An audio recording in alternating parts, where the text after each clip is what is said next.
Okay, I'm going to set this kiln up for the first bisque firing, so I'm going to try to find some short legs to put in the bottom.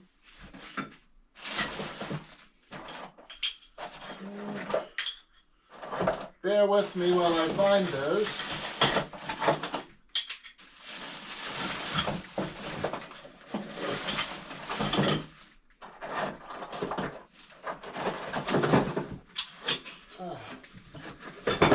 Okay.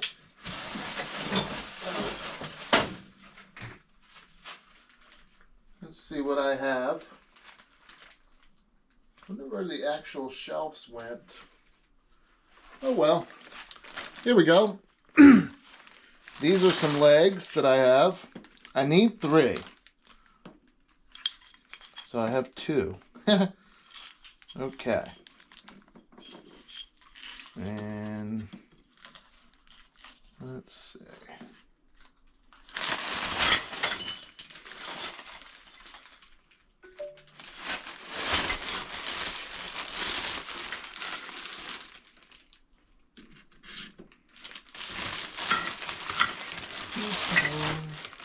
Oh, I had a holder for the witness cones. Here's some larger ones. Oh, a small one that goes here. This one. This is pretty cool that this kiln came with everything for $3.50. Oh, well. I guess these, well, almost everything, I should say. Ah. Got it. Okay.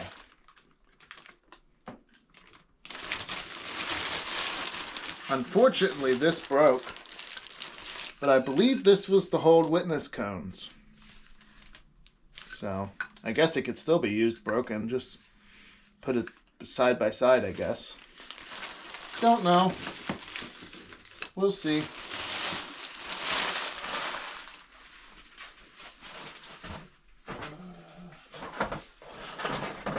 Aha!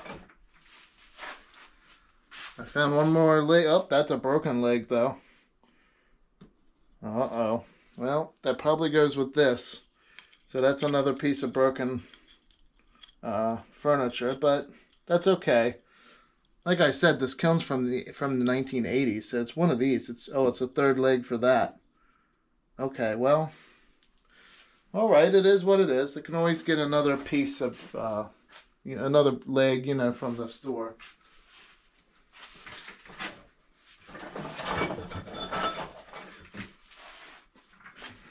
Here's another piece for, I think, I'm not really sure what this is for. Maybe for witness cones as well.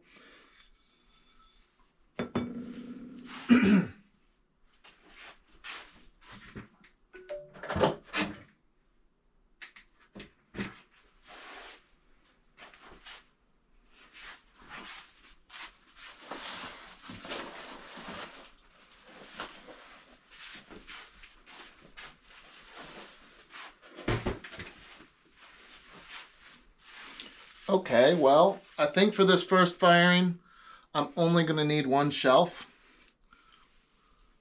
So I'll just put these down in here in a way that makes sense to me. So like,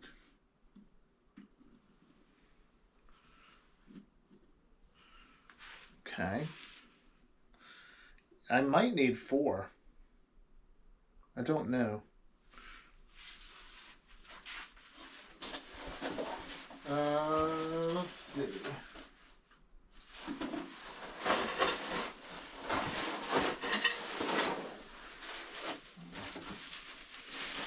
No, I think 3 will be fine. Because this is one solid shelf for the bottom. I'll bring it over in a second. Yeah. So I think we can just get away with setting this down in here carefully.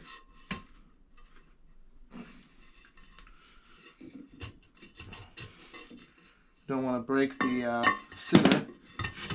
Okay. Where's my furniture?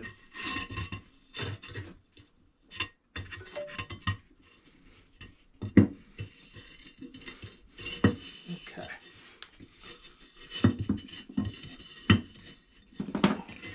Oh.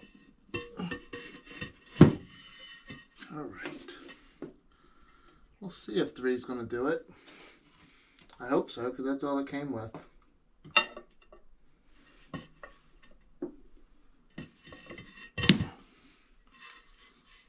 Oh.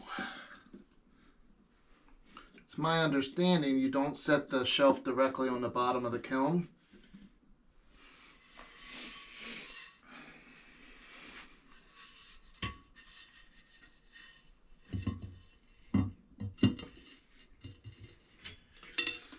Whoops. Well, now I gotta pull that out. I made the cone fall out.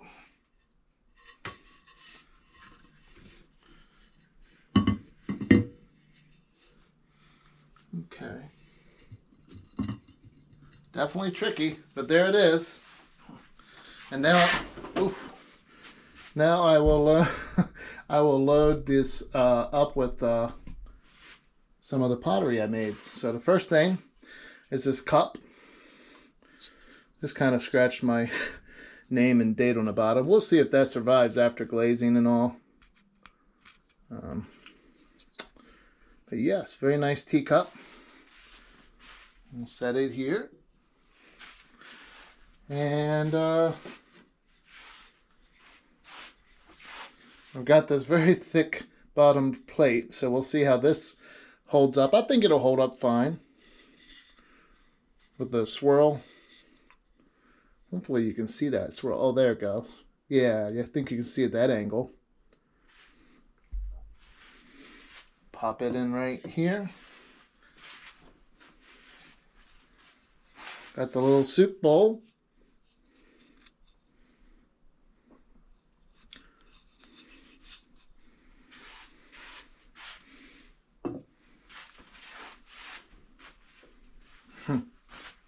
I'm naming this the rock vase. So we'll see how that looks once we glaze it. That'll be nice.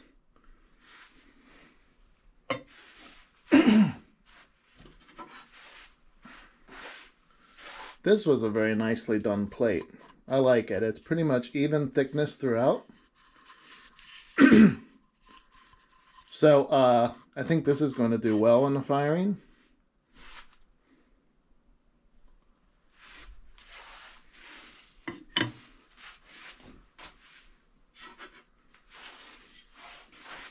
Finally, we have a tiny plate. Oh.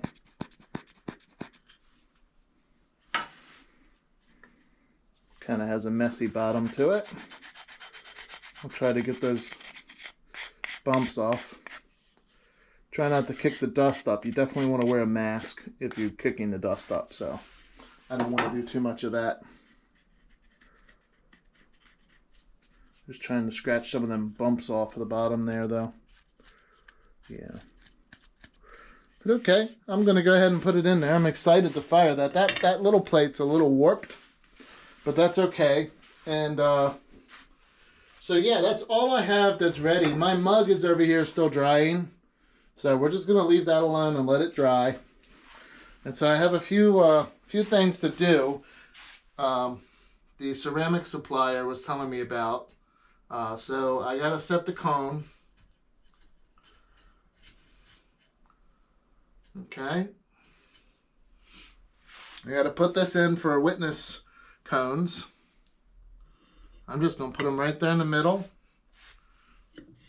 Maybe move these out a little bit. That way they don't, the cones don't accidentally, melt over on the plate or something weird like that. And let's see, I'm gonna do a bisque firing right now. So what that means is cone 04. So these cones are pretty nice. They have 04 stamped on them. So even if they come out of the box, I don't know if you can see the numbers, but they do have the numbers on the edges here and here. So that is very helpful. I know the cones that came with my kiln did not have those numbers.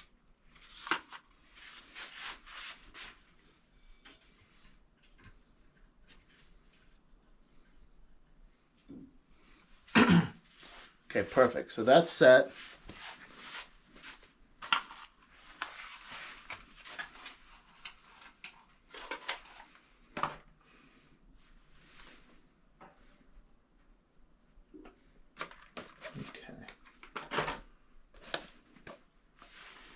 Now this is my witness cone.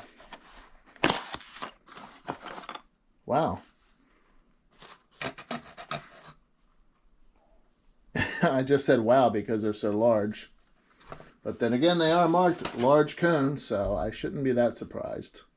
But I was like, how is that going to fit in that little triangle hole? But I guess they're designed to do it, so let's see.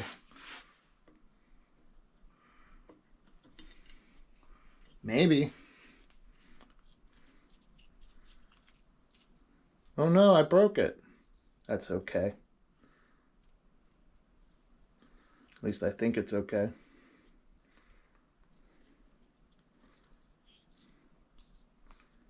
I'm trying to figure out how it would fit in there then. Or maybe it doesn't.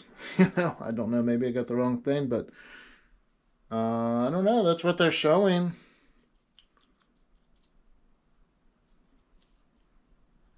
Well, I don't know. Maybe these are self-supporting. All right, we'll just put it in there. Not going to worry about the piece that broke off the top. Hopefully that won't matter.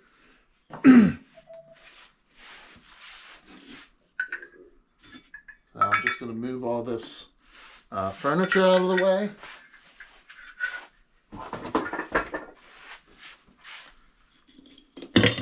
Oh no. That's okay.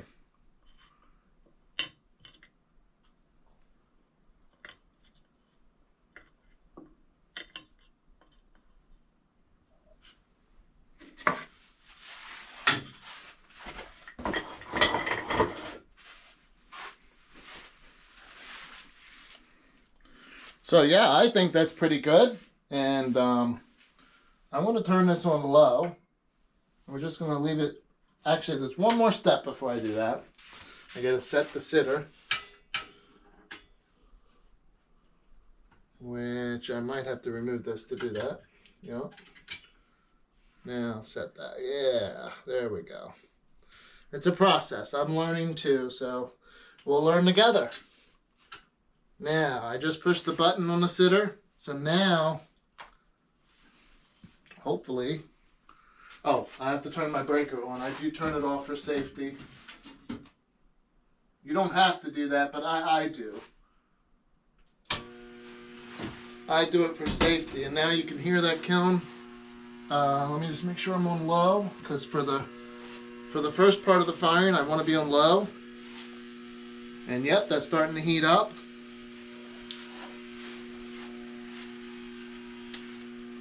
And then I'll shut this. Okay, and if I wanted to prop it open, like later, not now, I don't think. I suppose I could use a piece of the furniture, like one of the broken pieces, and just like if I wanted to prop it open, you know, I guess I could do that. But I think for now we're just gonna leave that all just like it is. And then I will see you guys in the next video where I will be opening this up and we'll see how the bisque firing went. Thanks for joining me today, and I look forward to seeing you in the next video. Bye for now.